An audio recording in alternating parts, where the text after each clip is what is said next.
الحمد للہ رب العالمین والصلاة والسلام علی سید المرسلین اما بعد فاعوذ باللہ من الشیطان الرجیم بسم اللہ الرحمن الرحیم ربی اشرح لی صدری ویسر لی امری واحلل عقدۃ من لسانی یفقہوا قولی آمین اللہم صل علی سیدنا و مولانا محمد وعلی آلہ وصحبہ وبارک وسلم علیہ۔ صحیح بخاری سے ہمارے 3 جو چیپٹرز ہیں وہ کمپلیٹ ہو گئے ہیں، وحی کے بیان میں، کتاب ایمان کے بیان میں، کتاب علم کے بیان میں۔ آج سے ہم کتاب وضو کے بیان میں اس کو شروع کریں گے انشاءاللہ عز و جل۔ آئیے حدیث سے پہلے کچھ آیتیں وغیرہ اور حوالے لکھے ان کو پڑھ لیتے ہیں۔ اللہ تعالیٰ نے فرمایا، اے ایمان والو، جب تم نماز کے لیے کھڑے ہو جاؤ تو پہلے وضو کرتے ہوئے اپنے چہرے کو اور اپنے ہاتھوں کو کونیوں تک دھو لو اور اپنے سروں کا مسح کرو اور اپنے پاؤں اپنے پاؤں ٹخنوں تک دھو۔ تو یہ جو وضو کا طریقہ ہے قرآن سے ثابت ہے، قرآن میں بیان کیا گیا ہے۔ ایگزیکٹ ڈیٹیل کیا ہے وہ تو ہم سنت پہ جیسے ہمارے نبی نے عمل کیا ویسے کرتے ہیں، البتہ جو مین فرائض ہے نا وہ اس میں آ گئے ہیں کہ اپنے چہروں کو، اپنے ہاتھوں کو کونیوں تک، سروں کا مسح اور پاؤں دھونا۔ تو یہ 4 فرائض ہیں وضو کے، اس کے علاوہ جو چیزیں ہیں وہ سنت ہیں۔ امام بخاری رحمۃ اللہ تعالیٰ علیہ کہتے ہیں کہ نبی کریم صلی اللہ تعالیٰ علیہ وسلم نے فرمایا کہ وضو میں اعضاء کا دھونا ایک مرتبہ فرض ہے، اور آپ صلی اللہ تعالیٰ علیہ وسلم نے اعضاء 2 بار دھو کر بھی وضو کیا اور 3 بار بھی، ہاں 3 مرتبہ سے زیادہ نہیں کیا۔ اور علماء نے وضو میں اسراف یعنی پانی حد سے زائد استعمال کرنے کو مکروہ کہا ہے کہ لوگ رسول کریم صلی اللہ تعالیٰ علیہ وسلم کے فعل سے آگے بڑھ جائیں۔ تو اب دیکھیے کہ کیا ہے وضو کا طریقہ یہ نہیں بتایا جا رہا ہے کہ وضو میں ہمارے نبی نے یعنی ویسے جو فرض ہے وہ ایک دفعہ ہے، تو بتایا جا رہا ہے کہ آپ نے اپنے اعضاء کو ایک مرتبہ بھی دھویا، 2 مرتبہ بھی دھویا اور 3 مرتبہ بھی دھویا۔ لیکن اگر آپ 3 سے زیادہ مرتبہ دھوئیں تو اول تو اس میں اسراف ہے، یعنی پانی کا ضیاع ہے، بیجا پانی کا نقصان ہے، اور دوسرا یہ کہ آپ رسول اللہ کے عمل سے بھی زیادہ کر رہے ہوں گے تو ایسا کرنا بھی مکروہ ہے۔ آئیے اب حدیث سنتے ہیں۔ صحیح بخاری حدیث نمبر 135۔ رسول اللہ صلی اللہ تعالیٰ علیہ وسلم نے فرمایا کہ جو شخص حدث کرے اس کی نماز قبول نہیں ہوتی جب تک کہ وہ دوبارہ وضو نہ کر لے۔ حضر موت کے ایک شخص نے پوچھا کہ حدث ہونا کیا ہے؟ آپ صلی اللہ تعالیٰ علیہ وسلم نے فرمایا، پاخانے کے مقام سے نکلنے والی آواز والی یا بے آواز والی ہوا۔ یعنی اب سب سے ریزنز ایسا بتائی جائیں گی، جو اگر ہوا نکل جائے آواز والی ہو یا بغیر آواز کے ہو اس کو حدث ہونا کہتے ہیں۔ فرمایا جو حدث جس سے ہو جائے اس کا وضو نہیں رہے گا، اس کو دوبارہ کرنا پڑے گا۔ اگلی حدیث پڑھتے ہیں۔ صحیح بخاری حدیث نمبر 136۔ میں ایک مرتبہ ابو ہریرہ رضی اللہ تعالیٰ عنہ کے ساتھ مسجد کی چھت پر چڑھا تو آپ نے وضو کیا اور کہا کہ میں نے رسول اللہ صلی اللہ تعالیٰ علیہ وسلم سے سنا ہے کہ آپ صلی اللہ تعالیٰ علیہ وسلم فرما رہے تھے کہ میری امت کے لوگ وضو کے نشانات کی وجہ سے قیامت کے دن سفید پیشانی اور سفید ہاتھوں پاؤں والوں کی شکل میں بلائے جائیں گے، تو تم میں سے جو کوئی اپنی چمک بڑھانا چاہتا ہے تو وہ بڑھا لے، یعنی اچھی طرح وضو کرے۔ یعنی اب دیکھیے کہ جیسے ایسی ہے نا، جیسے آپ کوئی چمک اپنے اوپر لگا رہے ہیں تو یہی اپنے ذہن میں سوچا کریں جب ہم وضو کر رہے ہیں پانی سے، تو ذہن میں تصور لایا کریں کہ قیامت کے دن یہ تمام اعضاء چمکنے، تو اچھی طرح سے میں ان کو پانی سے دھو لوں، اچھی طرح سے وضو کر لوں۔ اب دیکھیے کتنی بڑی یہ ہماری اس امت کی فضیلت ہے کہ قیامت کے دن جو ہے یہ جو حصے ہیں یہ چمک رہے ہوں گے، یہ سفید ہوں گے، یہ ابھر رہے ہوں گے، یعنی ظاہر ہوگا کہ یہ وہ لوگ ہیں جو کہ وضو کر کے اپنے رب کو یاد کرتے تھے۔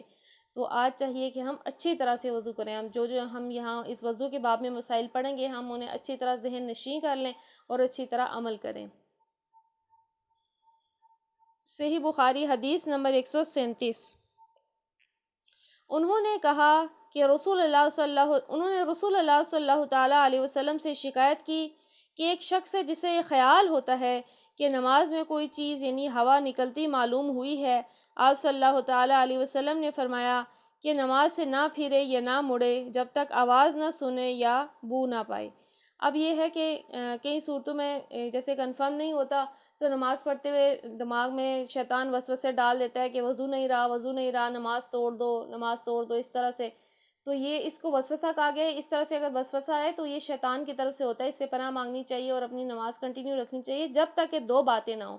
آپ کو کنفرم نہیں ہے کہ آپ کا واقعی وضو ٹوٹ گیا ہے، یعنی جب تک کہ آپ نے کوئی آواز نہیں سنی یا آپ کو یعنی بو نہیں محسوس ہوئی، تو اس کا مطلب ہے آپ وضو صحیح ہیں. تو آپ ایسے جو شیطان کے وسوسے ہیں اس پر دھیان نہ دیں اور اپنی نماز کنٹینیو رکھیں.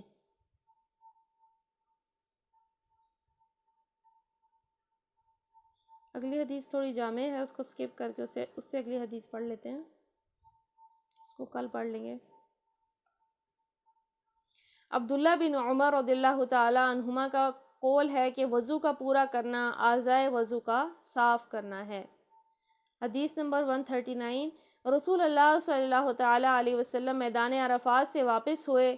جب گھاٹی میں پہنچے تو آپ صلی اللہ تعالی علیہ وسلم اتر گئے. آپ صلی اللہ تعالی علیہ وسلم نے پہلے پیشاب کیا، پھر وضو کیا اور خوب اچھی طرح نہیں کیا. تب میں نے کہا یا رسول اللہ، نماز کا وقت آ گیا. آپ صلی اللہ تعالی علیہ وسلم نے فرمایا نماز تمہارے آگے ہے، یعنی مزدلفہ چل کر پڑھیں گے.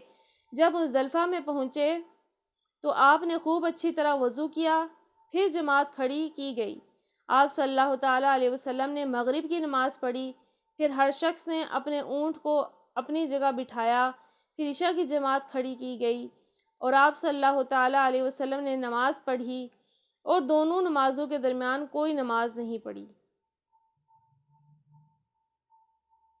تو یہ حج کے مسائل میں سے بھی ہے کہ حج جیسے عرفات کے دن جب ہوتا ہے تو عرفات کے دن ہم وہاں پہ مغرب پڑھے بغیر جو ہے ہم مزدلفہ چلے جاتے ہیں.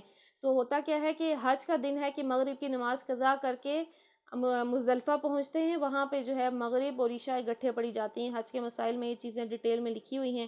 تو یہ سنت طریقہ ہے، ایسے ہی ہمارے نبی نے فرمایا تھا، ایسے ہی ہم بھی کرتے ہیں. تو یہ اس طرح سے جو ہے اس کا بتایا جا رہا ہے کہ اس میں آپ نے پھر نماز ادا فرمائی، یعنی آپ نے جو وہاں پہ وضو کیا تھا وہ اچھی طرح سے نہیں کیا تھا، تو بعد میں دوبارہ سے جو ہے جماعت کھڑی کی گئی.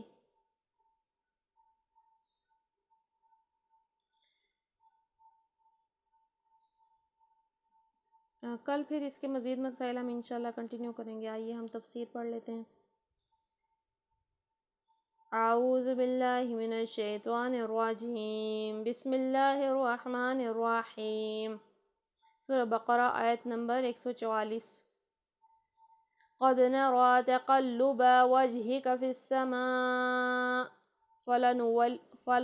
فلنولينك قبلة ترضاها فولي وجهك شطر المسجد الحرام وحيث ما كنتم فولوا وجوهكم شطره وإن الذين أوتوا الكتاب ليعلمون أنه الحق من ربهم وما الله بغافل عما يعملون. قد نرى ہم دیکھتے ہیں، تقلبا بار بار پھرنا، وجہی کا آپ کا منہ، فی السماء آسمان کی طرف، فلنولینک تو پھر ضرور ہم پھیر دیں گے آپ کو، قبلتا قبلہ، ترضاہا اسے آپ پسند کرتے ہیں، فولی پس آپ پھیر لیں، وجہ کا اپنا منہ، شطرہ مسجد کی طرف، الحرامی مسجد الحرام کی طرف یعنی خانہ کعبہ کی طرف، حیثما اور جہاں کہیں تم ہو، فولو سو پھیر لیا کرو، وجوہکم اپنا منہ، شطرہ اسی طرف، وَإِنْ اور بے شک الذین جنہیں اوت الکتاب دی گئی کتاب، لَيَعْلَمُونَ وہ ضرور جانتے ہیں کہ انہو کہ یہ الحق حق ہے، من ربہم ان کے رب کی طرف سے، وما اور نہیں اللہ اللہ بغافل بے خبر عما اس سے جو یعملون وہ کرتے ہیں. یہ تمہارے منہ کا بار بار آسمان کی طرف اٹھنا ہم دیکھ رہے ہیں، لو ہم اسی قبلے کی طرف تمہیں پھیر دیتے ہیں جسے تم پسند کرتے ہو، مسجد حرام کی طرف رخ پھیر دو، اب جہاں کہیں تم ہو اسی کی طرف منہ کر کے نماز پڑھا کرو. یہ لوگ جنہیں کتاب دی گئی ہے خوب جانتے ہیں کہ تحویل قبلہ کا یہ حکم ان کے رب ہی کی طرف سے ہے اور برحق ہے، مگر اس کے باوجود جو کچھ یہ کر رہے ہیں اللہ اس سے غافل نہیں ہے. تو اب ہوا کیا، معاملات کیا تھے، کس موقع پہ جو ہے یہ آیتیں نازل ہو گئیں اور فوراً مسلمانوں نے قبلہ جو ہے اپنا رخ پھیر لیا، یہ وہی نازل ہو گئی، یہ آیتیں نازل ہو گئیں۔ تو آئیے اس کی تفسیر پڑھتے ہیں۔ یہ ہے اصل حکم جو تحویل قبلہ کے بارے میں دیا گیا ہے۔ یہ حکم رجب یا شعبان 2 ہجری میں نازل ہوا۔ ابن سعد کی روایت ہے کہ نبی صلی اللہ تعالیٰ علیہ وسلم بشر بن برا بن معرور کے ہاں دعوت پر گئے ہوئے تھے۔ وہاں ظہر کا وقت آ گیا اور آپ لوگوں کو نماز پڑھانے کے لیے کھڑے ہوئے۔ 2 رکعتیں پڑھا چکے تھے تو تیسری رکعت میں یکا یک وحی کے ذریعے سے یہ آیت نازل ہوئی، اور اسی وقت آپ اور آپ کی اقتداء میں جماعت کے تمام لوگ بیت المقدس سے کعبہ کی طرف رخ پھر گئے۔ اس کے بعد مدینہ اور اطراف مدینہ میں اس کی عام منادی کی گئی۔ برا بن عازب کہتے ہیں کہ ایک جگہ منادی کی آواز اس حالت میں پہنچی کہ لوگ رکوع میں تھے، حکم سنتے ہی سب کے سب اسی حالت میں قبلہ کی طرف مڑ گئے۔ انس بن مالک کہتے ہیں کہ بنی سلمہ میں یہ اطلاع دوسرے روز صبح کی نماز کے وقت پہنچی۔ لوگ 1 رکعت پڑھ چکے تھے، ان کے کانوں میں آواز پڑی، خبردار رہو، قبلہ بدل کر کعبے کی طرف کر دیا گیا ہے۔ سنتے ہی پوری جماعت نے اپنا رخ بدل دیا۔ اچھا، اب دیکھیے کہ رخ بدلنا بھی کیسا ہوا۔ خیال رہے کہ بیت المقدس مدینے سے عین شمال میں ہے اور کعبہ بالکل جنوب میں ہے۔ نماز با جماعت پڑھتے ہوئے قبلہ تبدیل کرنے میں لا محالہ امام کو چل کر مقتدیوں کے پیچھے آنا پڑا ہوگا، اور مقتدیوں کو صرف رخ ہی نہ بدلنا پڑا ہوگا بلکہ کچھ نہ کچھ انہیں بھی چل کر اپنی صفیں درست کرنی پڑی ہوں گی۔ چنانچہ بعض روایات میں یہی تفسیر مذکور ہے۔ اب دیکھیے کہ یہ ایمان کی نشانی ہے۔ اب ایمان تھا صحابہ کا، جس کو جیسے جو نبی کریم صلی اللہ تعالیٰ علیہ وسلم کے ساتھ نماز پڑھے تھے، جیسے کہ ہم نے پڑھا، آپ دعوت پہ گئے ہوئے تھے، ظہر کی نماز تھی، 2 رکعتیں پڑھ چکے تھے، تیسری رکعت پر حکم آ گیا فوراً، یعنی شمال سے جنوب کی طرف بالکل جسے کہتے ہیں 180 ڈگری دوسری طرف مڑ جانا، اس طرح سے مڑے۔ پھر اسے بتا رہے ہیں آپ، ظاہر ہے جو لوگ مڑے تھے ان کے پیچھے امام تو نہیں تھا، امام کو چل کے ان سب کے آگے آنا پڑا ہوگا، جیسے رسول اللہ سب سے آگے گئے ہوں گے، وہ لوگ تھوڑے پیچھے آ گئے ہوں گے، تو اس طرح سے صفیں اسی وقت درست کی گئی ہوں گی۔ اسی طرح سے بتایا جا رہا ہے مختلف مقامات پہ جہاں جہاں مسلمان تھے، کسی کو ایسی حالت میں پتہ چلا کہ وہ رکوع کی حالت میں تھے، حکم آ گیا قبلہ بدل گیا ہے، اسی وقت مڑ گئے۔ اسی طرح کہیں جو ہے کسی اور حالت میں تھے تو انہیں بھی جب پتہ چلا کہ رخ جو ہے تبدیل ہو گیا ہے تو وہ بھی بیت المقدس کی طرف مڑ گئے۔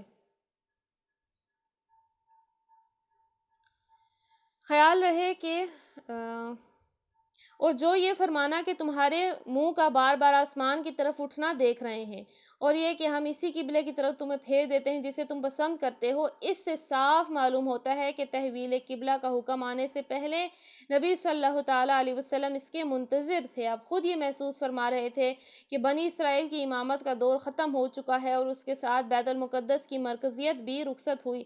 اب اصل مرکز ابراہیمی کی طرف رخ کرنے کا وقت آ گیا ہے۔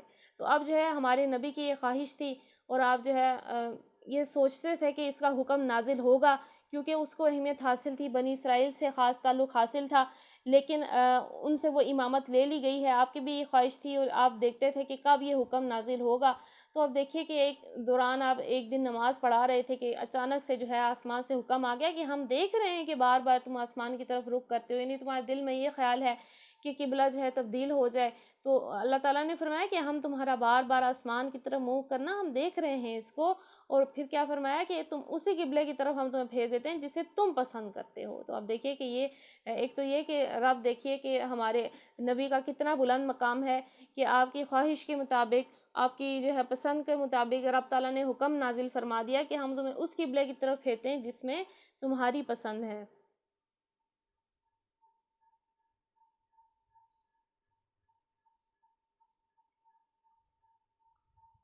مسجد حرام کے معنی ہیں حرمت اور عزت والی جگہ۔ اس سے مراد وہ عبادت گاہ ہے جس کے وسط میں خانہ کعبہ واقع ہے۔ کعبے کی طرف رخ کرنے کا مطلب یہ نہیں ہے کہ آدمی خواہ دنیا کے کسی کونے میں اسے بالکل ناک کی سیدھ میں کعبے کی طرف رخ کرنا چاہیے، بلکہ ظاہر ہے کہ ایسا کرنا ہر شخص کے لیے ہر جگہ مشکل ہے، اسی لیے کعبے کی طرف منہ کرنے کا حکم دیا گیا ہے، نہ کہ کعبے کی سیدھ میں۔ قرآن کی روح سے ہم اس بات کے لیے ضرور مکلف ہیں کہ حتی الامکان صحیح سمت کعبہ کی تحقیق کریں، مگر اس بات پر مکلف نہیں ہے کہ ضرور بالکل ہی صحیح سمت معلوم کر لیں جس سمت کے متعلق ہمیں امکانی تحقیق سے ظن غالب حاصل ہو جائے کہ یہ سمت کعبہ ہے، ادھر نماز پڑھنا یقیناً صحیح ہے۔ اور اگر کہیں آدمی کے لیے سمت قبلہ کی تحقیق مشکل ہو یا وہ کسی ایسی حالت میں ہو کہ قبلہ کی طرف سمت درست قائم نہ رکھ سکتا ہو، مثلاً ریل یا کشتی میں ہو، تو جس طرف اسے قبلے کا گمان ہو اس طرف رخ کرنا اس کے لیے ممکن ہو، اس طرف وہ نماز پڑھ لے۔ البتہ اگر دوران نماز میں صحیح قبلہ معلوم ہو جائے تو صحیح سمت کی طرف نماز پڑھنا ممکن ہو جائے تو نماز کی حالت ہی میں اس کی طرف پھر جانا چاہیے۔ اب دیکھیے کہ اب اس میں قیاس کرنا بتایا گیا ہے۔ مثال کے طور پہ آپ کسی ایسے مقام پہ چلے گئے جہاں پہ آپ کو قبلے کا معلوم ہی نہیں ہے، آس پاس بھی کوئی نہیں ہے کہ آپ پوچھیں اب آپ کی نماز قضا ہو رہی ہے، تو اپنی طرف سے آپ جو ہے گمان کریں، کوشش کریں کہ آپ جو ہے کہ کس طرف ہوگا، سوچیں تھوڑا سا، پھر جس طرف آپ کو ظن غالب ہو کہ ہاں یہی اسی طرف قبلہ ہوگا اس طرف آپ پڑھ لیں۔ لیکن اب یہ بتایا گیا دوران نماز اگر آپ کو پتہ چل جائے کہ نہیں تھوڑا سا ادھر نہیں اس طرف ہے تو آپ دوران نماز ہی ادھر مڑ سکتے ہیں۔ اور دوسرا اسی طرح سے سفر کی حالت میں بتایا گیا اگر تو معلوم ہے اور ایزیلی اس طرف مڑ سکتے ہیں تو مڑ جائیں، ادروائز سفر میں ہم جیسے جہاز میں ہوتے ہیں، اپنی گاڑی میں ہوتے ہیں، کہیں اگر آپ بس میں کہیں دور ٹریول کر رہے ہیں، نماز کا وقت اب نکل جائے گا تو آپ جس طرف ہوتے ہیں اسی طرف آپ اسی حالت میں ہی نماز پڑھ لیتے ہیں۔ اب دیکھیے نماز تو اللہ کے لیے ہے، اللہ کے لیے آگے ہم آیتیں پڑھیں گے کہ اللہ کے لیے کوئی سمت نہیں ہے، مشرق و مغرب اللہ ہی کا ہے، ہر طرف انسان کہیں بھی منہ کرے اللہ کی ذات موجود ہے۔ صرف یہ کہ ایک یونٹی قائم ہوتی ہے اس طرح سے جب ایک طرف سب نماز کر کے پڑھتے ہیں، اور ایک جو کعبے کی مرکزیت ہے یعنی ہمارا جو ہے دین وہیں سے شروع ہوا، مکے سے شروع ہوا۔ اور اب دیکھیے کہ اسی آیت میں ہم نے پڑھا کہ اللہ تعالیٰ نے نبی کریم کی خواہش کو یعنی مقدم رکھا اور ان کے مطابق جو ہے فرمایا کہ ہم تمہارا بار بار منہ اٹھانا آسمان کی طرف یعنی اس کا منتظر ہونا اس حکم کا کہ کب ایسا حکم نازل ہوگا، ہم اسے دیکھتے ہیں۔ پھر فرمایا کہ اب تم جہاں کہیں بھی ہو اب تم کعبے کی طرف رخ کر لو، یعنی جو تمہاری پسند ہے اس کے مطابق جو ہے اس قبلے کی طرف ہم تمہیں پھیر دیتے ہیں۔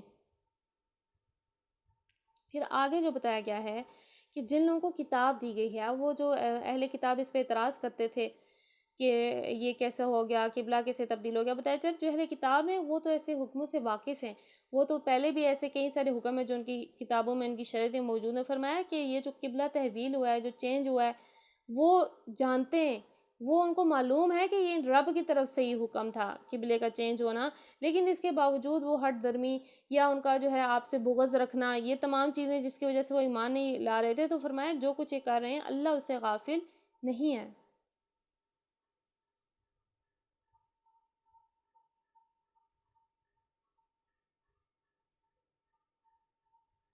آئے اگلی آیت پڑھتے ہیں۔ وَلَئِنْ آتَيْتَ الَّذِينَ أُوتُوا الْكِتَابَ بِكُلِّ آيَةٍ مَا تَبِعُوا قِبْلَتَكَ وَمَا أَنْتَ بِتَابِعٍ قِبْلَتَهُمْ وَمَا بَعْضُهُمْ بِتَابِعٍ قِبْلَةَ بَعْضٍ وَلَئِنِ اتَّبَعْتَ أَهْوَاءَهُمْ مِنْ بَعْدِ مَا جَاءَكَ من العلم إنك إذا لمن الظالمين۔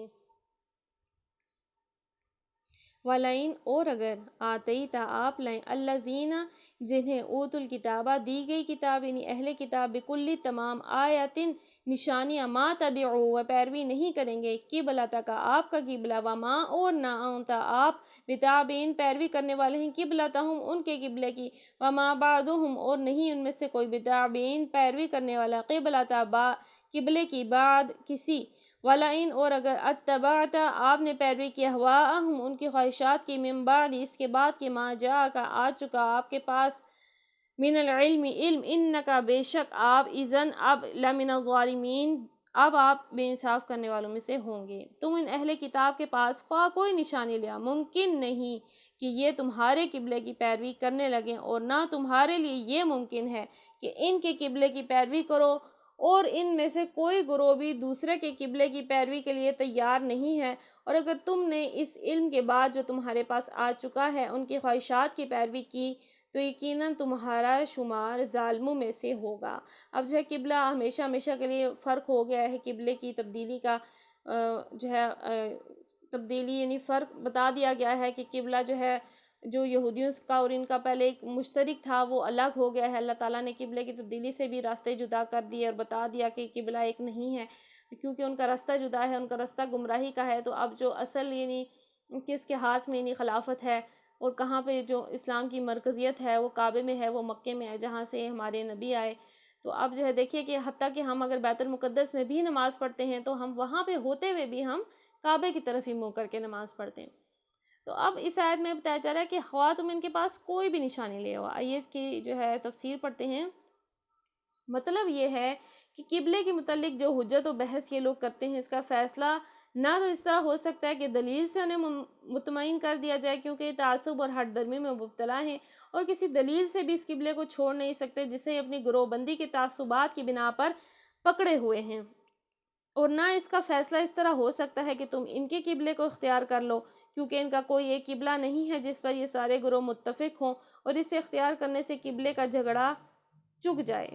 ٹھیک ہے، یہ نہیں بتایا جا رہا ہے کہ یہ تو خود بھی ایک قبلے پر متفق نہیں ہے، البتہ ان کا ایک بڑا گروہ ہے جو کہ بیت المقدس کو قبلہ سمجھتا تھا، تو یہ اس چیز کو کیسے چھوڑ سکتے ہیں جو انہوں نے اپنے ایک گروپ کی ایک جڑ بنائی ہوئی ہے، ایک بیسس بنائی ہوئی ہے۔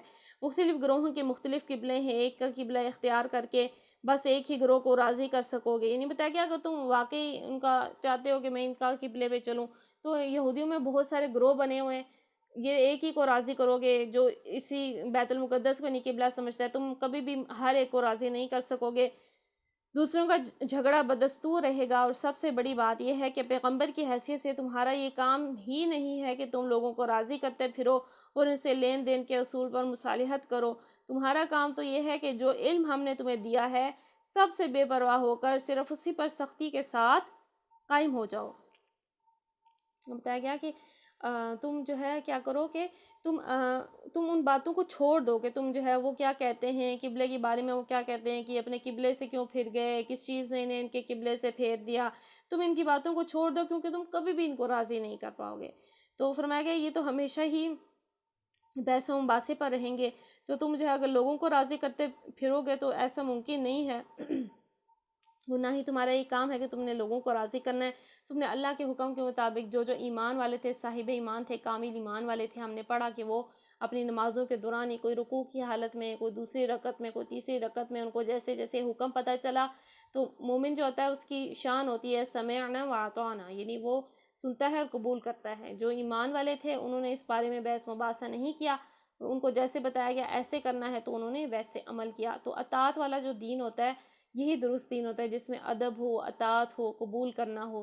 اگر ہٹ درمی ہو، سوالات جوابات ہوں، تو پھر آپ کیسے قبول کریں گے کسی چیز کو؟ تو اس لیے کہا جاتا ہے کہ سب سے پہلے اپنے اندر عاجزی لائیں، اور پھر یہ کہ مومن بن جائیں، نہیں اپنے سر کو اللہ کے حکم کے آگے جھکا دیں، اس کے جو بھی حکم ہے اس کے آگے اس کے اپنے سر کو جھکا دیں۔ اس سے ہٹ کر کسی کو راضی کرنے کی فکر کرو گے تو اپنی پیغمبری کے منصب پر ظلم کرو گے اور اس نعمت کی ناشکری کرو گے جو دنیا کا امام بنا کر ہم نے تمہیں بخشی، یعنی ہم نے تمہیں دنیا کا امام بنایا ہے۔ تمہارا کام یہ نہیں ہے کہ تم ہندوؤں کو راضی کرو یا تم جو ہے کافروں کو راضی کرو یا تم یہودیوں کو راضی کرو۔ آج دیکھیے کہ ہم کیوں جو ہے ہم کیوں رسوا ہیں، ہم مسلمانوں نے اپنی شریعت کیوں چھوڑی ہے، انہوں نے جو ہے یونائٹڈ نیشن کو خود خوش کرنے کے لیے چھوڑی ہے یا امریکہ کو خوش کرنے کے لیے چھوڑی ہے، اپنی شریعت جو ہم نے چھوڑی ہے۔ مثال کے طور پہ آپ سعودیہ کی مثال لے لیں، یعنی ہماری جنریشن میں اس میں تھی، ہمارے ہی زندگی میں تھی، ان میں شرعی سزائیں تھیں، مثال کے طور پہ ہاتھ کاٹنا یا 100 کوڑ مارنا، جو اسلامی سزائیں تھیں، لیکن کس کو راضی کرنے کے لیے وہ تمام سزائیں ختم کی گئیں، موقوف کی گئیں؟ ہم نے کس کو راضی کرنے کے لیے جو ہے اپنا اسلامی نظام چھوڑا؟ آج ہم خود قرضوں میں ڈوبے ہوئے ہیں۔ تو ہم کسی بھی طرح سے کچھ بھی کر لیں، جب تک ہم اپنا دین نہیں چھوڑ دیں گے، لا الہ الا اللہ کہنا نہیں چھوڑ دیں گے اور اپنے نبی کو نہیں چھوڑ دیں گے، تب تک وہ کبھی بھی ہم سے راضی نہیں ہوں گے۔ تو یہ تو قرآن کا فیصلہ ہے کہ وہ کبھی بھی تم سے راضی نہیں ہوں گے، نہ ہی تمہارا یہ کام ہے کہ تم ان کو راضی کرتے پھرو۔ تمہارا کام ہے تم اپنا منصب نبھاؤ، جو تمہارا منصب ہے، یعنی دنیا کا امام ہم نے تمہیں بنایا ہے، دنیا میں تمہارا وہ منصب ہے، تم نے وہ کام نبھانا ہے۔ اور تم اگر ایسی فضول ڈسٹریکشنز ہیں نا، یعنی یہ ساری چیزیں ڈسٹریکشنز میں آتی ہیں، دوسروں کی باتوں پہ جو ہے عمل کرنا یا دوسروں کو راضی کرنے کی کوشش کرنا، فرمایا تم ان سب کو چھوڑ دو اور جو ہم نے تمہیں جس مقصد کے لیے بھیجا ہے تم اس پہ عمل کرو۔ تو یہ جو ہے قبلے کی تبدیلی کا واقعہ تھا۔ آپ دیکھیے کہ ایمان والوں کی شان تھی اور کیسے جو ہے ہمارے نبی کا اللہ تعالیٰ نے کتنا بلند مقام کیا، یعنی قبلے کی تبدیلی جو ہے اس میں یعنی آپ کی جو پسند تھی اس کو بھی رکھا۔ دوسرا یہ کہ یہ مرکز ابراہیم علیہ السلام کا مرکز تھا، کعبہ جو تھا ہم نے اس کی تعمیر پڑھی، پیچھے ہم نے ڈیٹیل میں پڑھا کہ کیسے حضرت ابراہیم علیہ السلام اور حضرت اسماعیل علیہ السلام نے اس کی تعمیل کی، اور پھر ان کی کتنی ساری نشانیاں وہاں موجود ہیں۔ گویا آپ جب جب جائیں گے حج پہ، عمرے پہ، آپ کو احساس ہوگا کہ آپ سنت ابراہیمی کو زندہ کر رہے ہیں۔ یعنی کہ آپ جو ہے جب کعبے کا طواف کریں گے، پھر آپ جو ہے صفا مروہ کے صحیح کریں گے، مقام ابراہیم کے پاس نوافل پڑھیں گے، پھر اسی طرح سے حج کے احکام میں قربانی آ جاتی ہے، شیطان کو کنکریاں مارنا، یہ تمام ابراہیم علیہ السلام کی سنتیں ہیں جو کہ موحد تھے۔ تو وہ بتا دیا گیا کہ اب جو ہے براہمک فیتھ اور کوئی نہیں ہے، اصل جو ہے نشانی، اصل گھر یہی ہے اور انہی کے لیے ہے۔ تو اللہ تعالیٰ سے دعا کرتے ہیں آج کے ہم نے جو بھی احادیث مبارکہ سنی، جو ہم نے تفسیر پڑھی، اس پہ ہمیں حکمت عملی سے عمل پیرا ہونے کی توفیق عطا فرمائے۔ جو ہم نے سنا سمجھا، اللہ تعالیٰ اسے خود عمل کرنے اور دوسروں تک پہنچانے کی بھی توفیق عطا فرمائے۔ آمین بجاہ النبی الامین صلی اللہ تعالیٰ علیہ وآلہ وسلم۔ سبحانک اللہم بحمدک لا الہ الا انت استغفرک واتوب الیک۔ بسم اللہ الرحمن الرحیم، وصلی اللہ علی محمد صلی اللہ تعالیٰ علیہ وآلہ وسلم۔ اگر کسی کا کوئی کوشچن ہے تو بے شک پوچھ لیں، ورنہ ہم سیشن یہی سٹاپ کر دیتے ہیں۔